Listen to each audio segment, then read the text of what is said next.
Ang bawang ay isa sa mga natural remedy para palakasin ang immune system. Ang kamatis naman ay nagpapababa ng blood pressure, mayaman sa potassium para makaiwas sa stroke.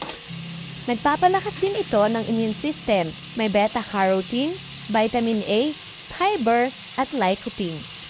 Ang ampalaya naman ay mayaman sa vitamin C, na importante sa formation ng buto, at nagpapadaling ng sugat.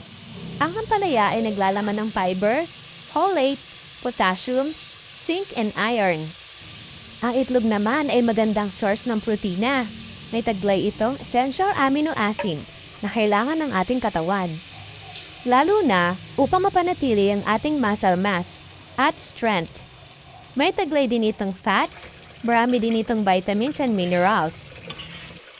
Matatagpuan sa mga itlog ang vitamin D na kung saan ay susi sa pagpapalakas ng buto at ngipin. Kumakain ka ba ng ginisang ampalaya?